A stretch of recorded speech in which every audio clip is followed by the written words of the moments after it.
right. If you would, I'm going to be looking at 1 Samuel, 1 Samuel chapter 8, and I'll be reading the first 9 verses of 1 Samuel 8. Did everybody enjoy their Thanksgiving? Yeah. Good? Yeah. Macaroni and cheese and corn. Okay, all right. 1 Samuel chapter 8, verse 1 says, as Samuel grew old, he appointed his sons to be judges over Israel. Joel and Abijah, his oldest sons, held court in Beersheba, but they were not like their father, for they were greedy for money. They accepted bribes and perverted justice. Finally, all the elders of Israel met at Ramah to discuss the matter with Samuel. Look, they told him, you are now old, and your sons are not like you. Give us a king to judge us like all the other nations have. Samuel was displeased with their request and went to the Lord for guidance. Do everything they say to you, the Lord replied, for they are rejecting me, not you. They don't want me to be their king any longer. Ever since I brought them from Egypt, they have continually abandoned who? Me, and followed other gods.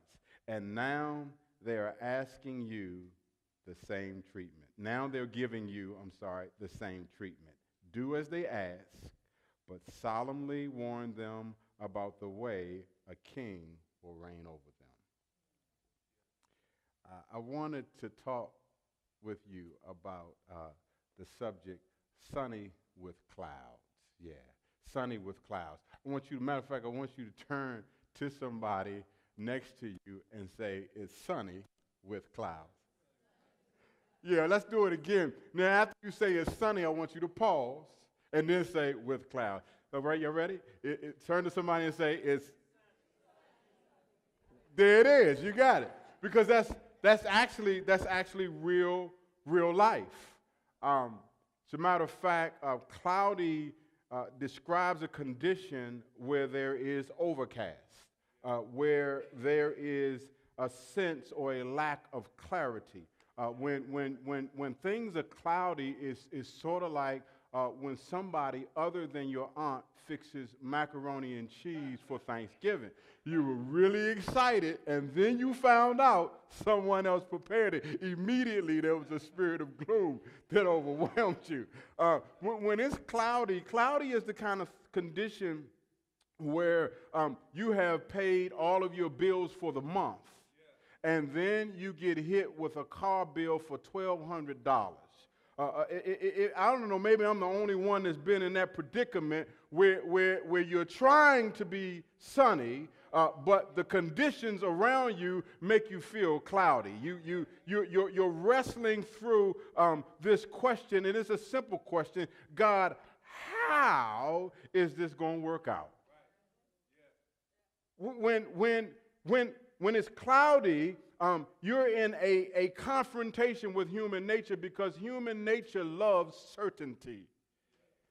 And I hate to be the bearer of bad news, but the good news is to be a follower of Jesus Christ means that you live in a lifestyle where the conditions are more cloudy than sunny.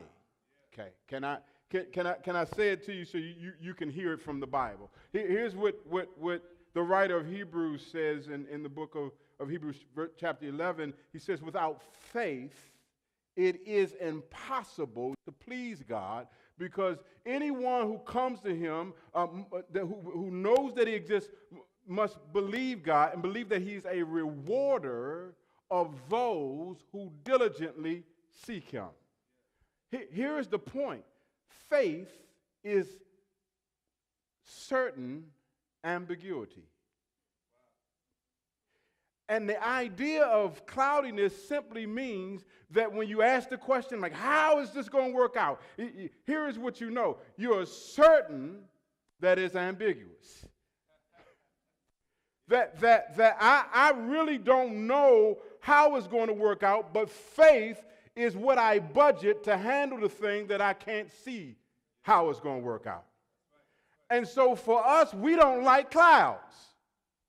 We like everything. Some of us have everything mapped out real neat on our schedule. And the first time you get a deviation, you blown. But I'm saying to you that sometimes God has to allow certain wrinkles to come up in the process of life to remind you that I'm still God and I got you, even if you don't see how it's going to work out. Okay. Here's why I want us to remain sunny, even while it's cloudy. But here's the guarantee. If you wait until the coast is clear to make God-sized moves, you'll never move. And if you let fear overshadow God's forecast, you might delay your destiny. I'm just giving you some pretext before I jump back into the story. Can I say it one more time? If you wait until everything is perfect, the coast is clear, to make a God-sized move, you will never move. And if you allow your fears, the unknown, how it's going to work out, if you allow fear to overshadow God's forecast for your life, you may delay your destiny. So what I want to do is I want to give you 3 weather conditions that will help you learn how to stay sunny even when it's cloudy. And I'm going to give it to you up front, and then we're going to work through it. First and foremost, whether you like it or not, don't reject God in the what? Yeah. The second condition is whether you see it or not, don't forget God promotes despite problems. And the last condition, or whether you know it or not, matter of fact, let's say this together. Whether you know it or not, don't let, you got it. You got it.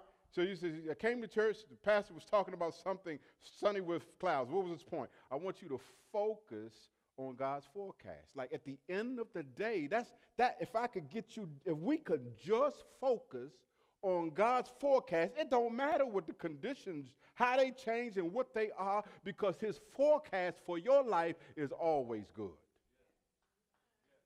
Always good. I wish the people in this text understood that clearly.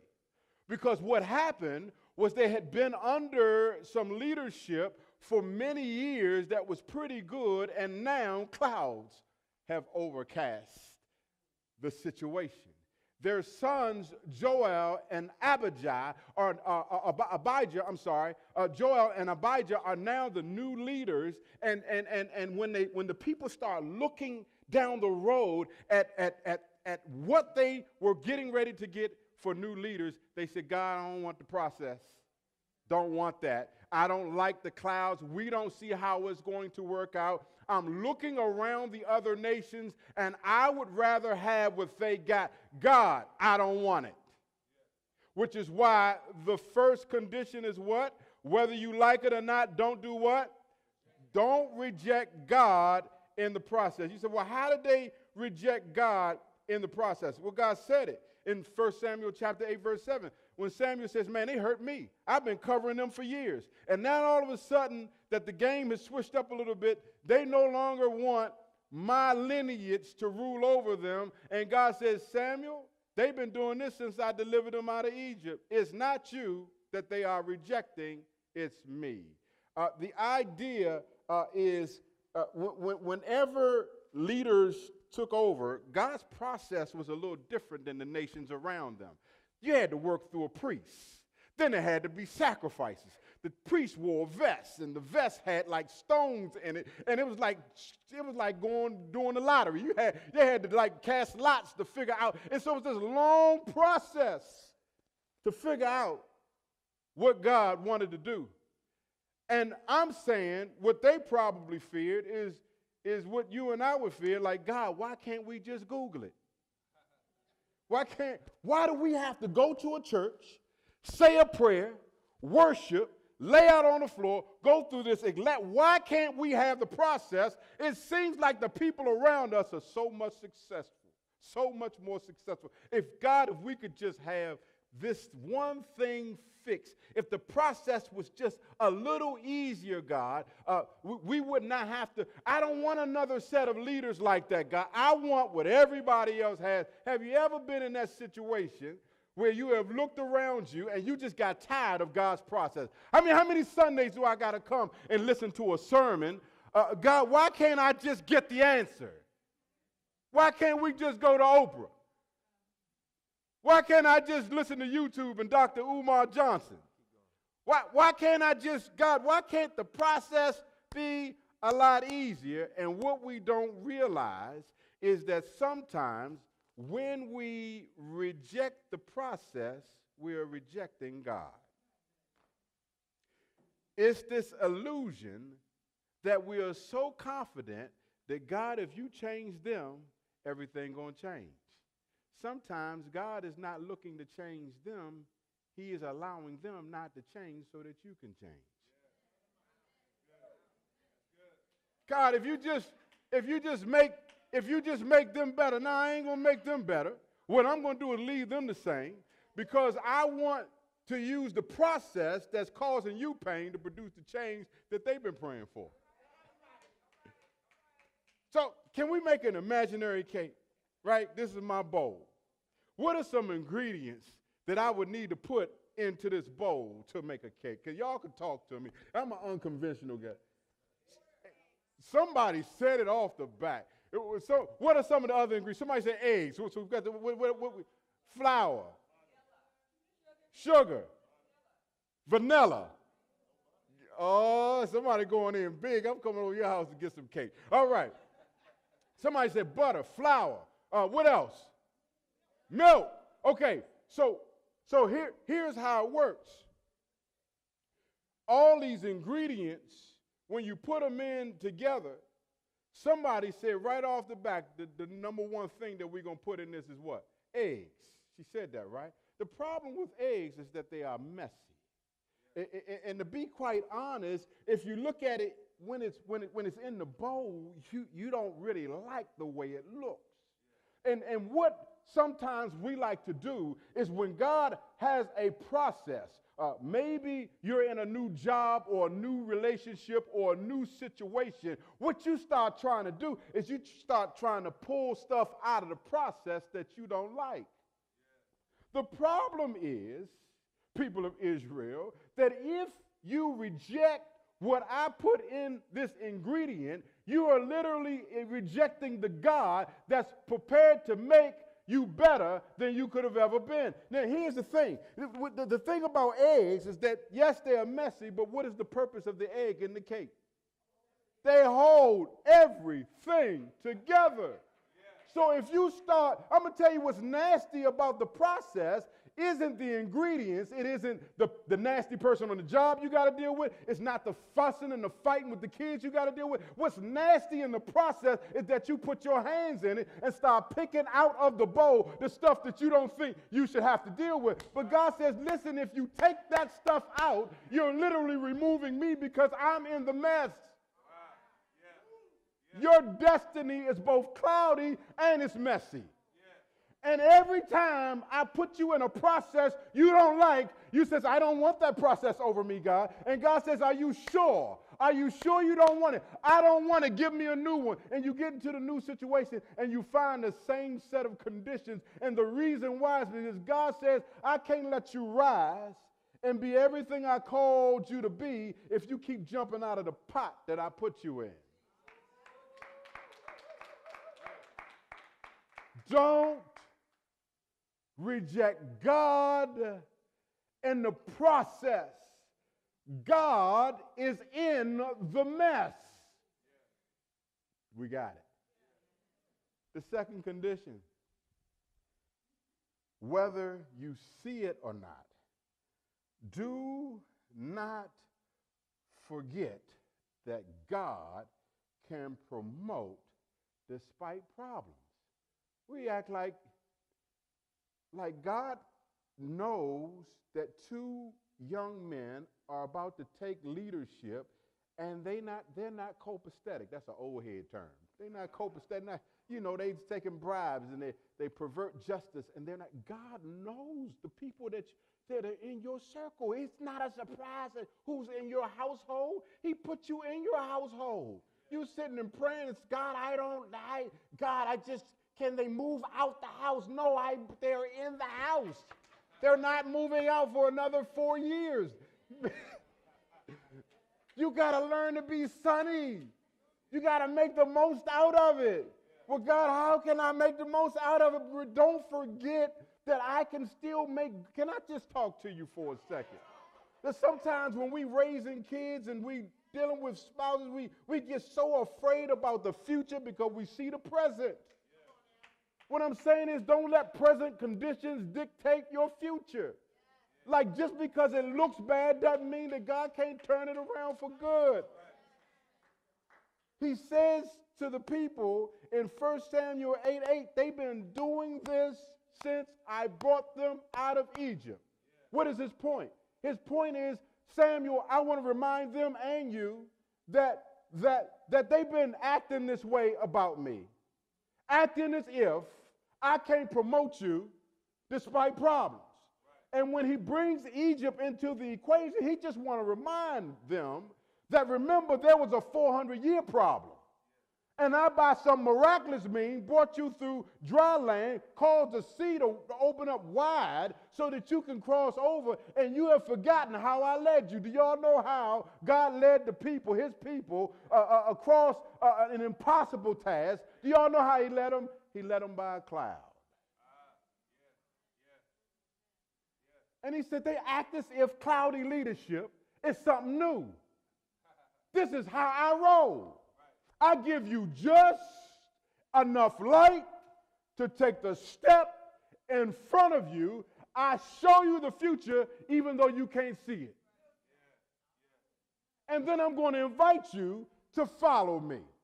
I have never made it 100% clear, because if I did that, I would take away the main ingredient that's necessary for you to stay sunny even when y'all fussing. And what is that? You got to trust me. And the real issue isn't that they're bad, or God, I'm sick of being in this school, or God, I hate being in this process. The real issue is, God, if somehow I were king, things will be better. I don't want to trust you, your leadership, your direction. I want to be the one in control of all of the decisions, because if I'm making the decisions, I can be more certain that things are going to work out right. Am I just talking to myself? Okay. Because it's this thinking that problems are a problem. But it's the problems that gives God glory. God wants to set you up to show you that here is irony at its best. Y'all ready for this? The people were afraid of what? The people were afraid that two problem kids wouldn't be able to lead them in the future. So I'm concerned, God. Why? Because Joel and Abijah look bad. So I'm scared. Why are you scared? I'm scared because when I look down the road, I can't see how they will qualify to lead me. God says, here is the irony. So what I'm going to do is I'm going to give you what you asked for. Who they asked for? We want a king. You know who the king was? It was King Saul. Do you know who King Saul was? King Saul was the people's choice. And if you read the story on your own time, Saul was lunching. I mean, 24/7. I mean, if y'all could forgive my vernacular, he was a straight bammer. He would lose his mind and just start throwing stuff for no reason, just kirking out. I mean, just volatile and just the type of dude that was just impulsive. I mean, he looked good, but he wasn't good. Yeah, and here is what's amazing. Do you know who followed Saul in leadership? Are y'all following this? God can promote despite problems. They were afraid that bad leadership was going to hinder them. Thank you. That's all right. All right. Okay. So they were afraid that bad leadership was going to hinder them. Right. So God let them have bad leadership. And God produced out of bad leadership the greatest king that Israel ever had.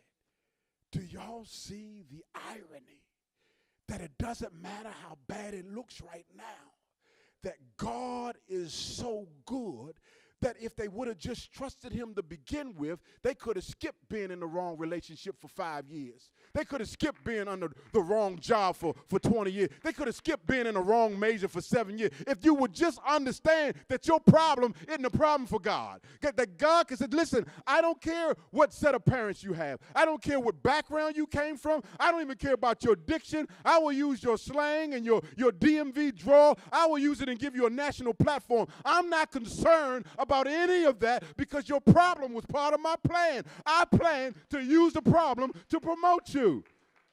Now you want to jump in as if I can't promote somebody in spite of problems? The irony is I did it anyway. I used a bad king to produce good results. Okay, let me tell you what I'm talking about. When I got ready to get married, and I love my wife. She is a sweetheart.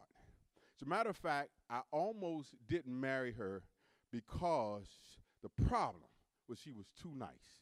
Isn't that stupid? That's what's wrong with me. But the kind of background I came from, we Joan and we kind of loud and yell and I'm passionate. And so I was like, man, I need, I got a little neighborhood in me, God. I need somebody that's going to be able to work with me, Lord. I got Jesus, but I also had that element, Father. So I'm concerned about her. But I was fasting and seeking God because I did not want a queen that wasn't the one he gave me. And I know this was Jesus.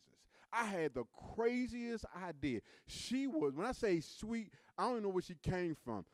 I'm northeast, she upper Marlboro. I mean, she just piled like the Huxtables. And so my thing was, okay, Lord, if she's the one, I said this. I said, I'll never forget, God don't let me marry her on good times.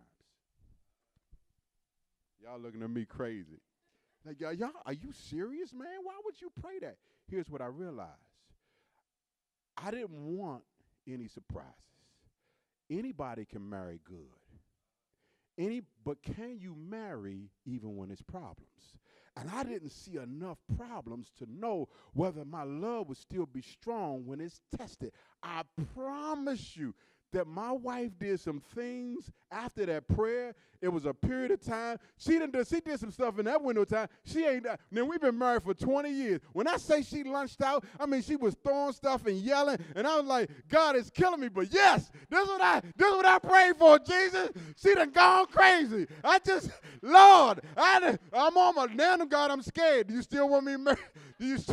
I don't know if I want to marry her, and you confused, Larry. You asked for it, then I'm letting her lunch out. You happy now?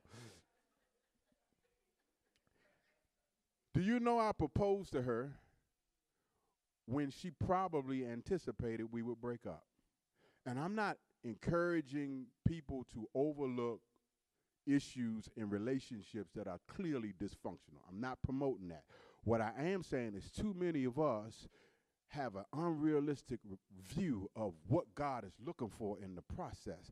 God can take your tore up marriage, take your tore up relationship, take your tore up job, and he can somehow he says, if you just stay in it and trust me, I'm telling you, if you hang in there, the stuff you trip over now won't even be an issue years from now. You just gotta stay in my process and remember that I can promote you despite problems. If we would say, God, I'm not only willing to marry the good on this job, in this school, on this team, God, I'm also willing to marry the problem.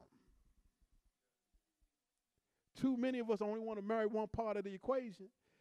And then the first time we get problems, what happens? It's over. Okay. So what's the first condition I said we got to deal with? Don't reject. Yeah. Don't start picking stuff out. I don't like vegetables. No, you eat that. You eat that. Eat all of it. Don't start picking stuff out. The second condition is don't forget what? Don't forget. Yes! Some of y'all need to run around here right now and say, God, thank you for my problems. Let me tell you something. If God took away all your problems right now, you'd be miserable. Problems are what make you grow, makes you great. Don't nobody want to hear a story about somebody with no problems because we can't relate to it. My life is great. Never had problems. People like, man, I ain't buying that song. I need somebody that's struggling, man, because I can identify with that. All right, the third condition is, listen, whether you know it or not, what's this? Don't let what? Don't let fear overshadow God's what? Yeah. Don't do it. This is how you stay sunny. You still fear you will not have the majority of this conversation. Because what they were was afraid. God, I'm afraid that if you let these two jokers, Joel and Abijah, take over, they're going to mess everything up, God. And God tried to give us time. But here's the most scariest passage in Scripture. I'm going to read this together. Look at 1 Samuel 8, 19 through 21. This just scares me. 1 Samuel 8, 19 through 21. Y'all ready? Here it is. But the people did what? Yeah, just stop right there. So I'm going to read the rest. I want to encourage some of y'all, if people don't listen to God, don't be frustrated when they don't listen to you. All right, go ahead. I mean, this is God telling them. But they refused to listen to Samuel's warning. Even so, we still, what? Want a king, they said. Even so. What? We want to be like the nations around us. Our king will judge us and lead us into battle. Now, they said even so. God literally laid out before them everything this new king was going to do to them. He's going to make you a slave. They're going to tax you. It is not a good, listen, he says, listen, tell the people, he said, tell them, he said, you got to give the people. Go ahead, give the people what they want. This is so scary because sometimes your fear can cause you to so overshadow God's forecast that you'll make a curse a blessing. You really want that job? I'm trying to tell you that job, I'm trying to tell you what it's going to do now. You might get the car, but it's going to cost you overtime and time on Sunday. I know it's killing you, but I'm trying to tell you, you don't want that over you. That relationship, I know he's fine. I know he's tall, dark, and handsome. I know he's all those things, but I'm telling you, I know his background. You don't want that kind of king. Are you sure you want to go down that road? The most scariest thing the forecast you really need to be worried about is if God gives you what you're asking for. Here's how you work out of this fear. See, what God did for them was such a blessing. He put into perspective the cost of what they were asking for. you deal with the fear and you keep it from overshadowing what God is saying by not allowing the risk or the reward to become bigger than reality. Okay. Do y'all hear what I'm saying to you? God says, I'm going to tell you. He says, now I know you're afraid. People say, I'm afraid, man. Like, how I deal with fear?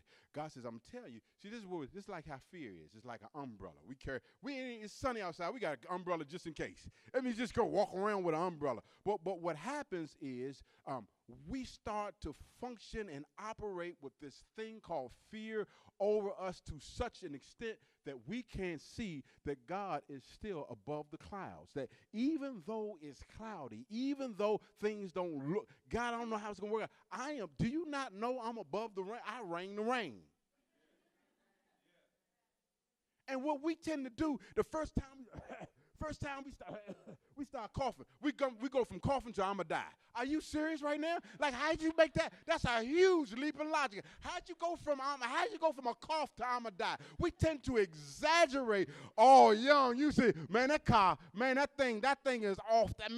God, that thing is, I really want it. Yeah, I want one like them. Are you serious? Here's what we do. We tend to overestimate what it really costs to be in their shoes. We underestimate what it really costs. You really want their house? Do you know what they going through when you leave? Do you know the kind of fights they have about how to pay the mortgage on that? I'm not saying don't ask God for a blessing, but do you really know that they can't put gas in that car? Like like everything is groovy, but I'm saying to you, sometimes what you're asking for is not really what you need. What you really need is God to reign over your life.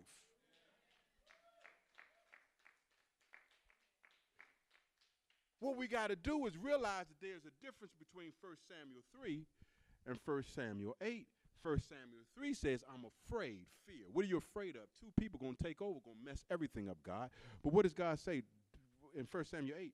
Remember, man, since Egypt, I've been taking care of you. Are you serious right now? Like, what I need you to do is blow up the fact that even though you didn't give me credit for it, when you came home high from the club, I was the one that I was steering the car that got you to your address. You still don't even know how you got there. Did you forget what I brought you through? Like you were in a relationship that was tore up for several years. I was the one that got you out of that relationship, and I know that you are afraid of what you might not be able to enjoy or what you might miss out of. What I'm saying is, don't you make your fear bigger than my deliverance. I've been delivering you since the day you were born. I got you out your mama's womb. You wouldn't even be standing or sitting here if it wasn't for me and my goodness in your life. Don't ever make the fear bigger than my deliverance.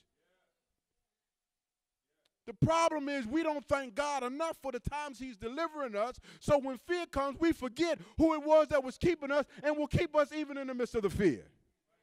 So here's a question you need to ask yourself. That's why I said whether you know it or not. Because it's false knowledge. Where'd you get this information from that things are either going to be this great or that bad? Where'd that come from? Who told you that? Here's a question. Have you ever been wrong? If you ever been wrong, why would you place a ton of stock on your forecast? Even the news people get it wrong. I don't even know how they get jobs. They're like wrong 90% of the time and get paid $100,000. I'm like, I'm in the wrong profession. I need to be a newscaster. They're like, it's going to snow. Oh, it's sunny out. I could have done that. Do y'all remember the Hurricane Irma? It was supposed to hit hard. $200 billion in costs, actually $200 million. Let me make sure I got my numbers right. Here's the point. It was astronomical. Y'all got it. It was billion. I said it right. $200 billion. It was supposed to be the largest disaster in U.S. history. And what nobody knew is that the storm came and it ran into a pressure system called the Bermuda High. And the Bermuda High, it was the type of pressure system that literally clipped the edge of the storm, knocked it off course about 20 miles, and the estimate for the damage went from $200 billion to $50 billion. In other words, they was off by $150 billion. Here's all out, and everybody was afraid. Like, man, this thing we getting ready. This the light. The world's going to end. This is how we do. The world's going to end. We didn't already got hit once. God, I'm so afraid. God says, don't forget that I did keep some people even in the storm. Some people got hit. Some people got covered. But now I'm going to show y'all how bad I am. That if I'm bad enough, God enough to clip the edge of a storm and knock it off course by 20 miles, you don't think I can do that in your finances? You don't think I can do that in your relationship? You jump out before you even give me a chance to show what kind of God I am. Every time I get ready to make a God-sized move, you move. So the impact isn't what it should be. I need you to stay in that thing long enough so that people can see the difference between Samuel 8:3 and Samuel 8:8. That man, I am so God that no matter how afraid you were, you stayed where you needed to stay so that people can see that no matter how much fear was over you, you prevailed because there was a God that was over top of your fear. Why are you smiling? Yeah, I'm afraid, but I'm smiling because my God did it before, and he will do it again. I feel good about the prospect of trusting a God who's going to make sure I get through this. So listen, here's your takeaway as we stand. As we stand.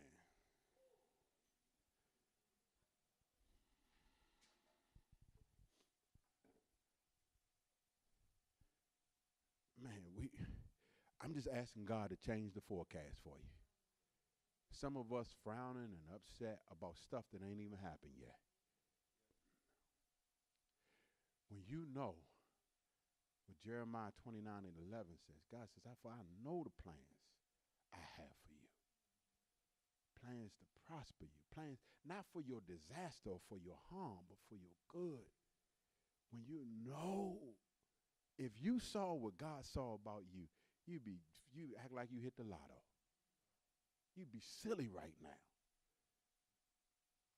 I need us, God needs us to act like he's already delivered. Not what you are afraid of, but what there wouldn't be enough joy to contain. Can we read the takeaways together? Don't wait for everything to be perfect to make a God-sized move. Don't always move when everything seems perfect. As you go, ask God to help you trust his forecast more than your fears. Every head bowed. Let's just take a second.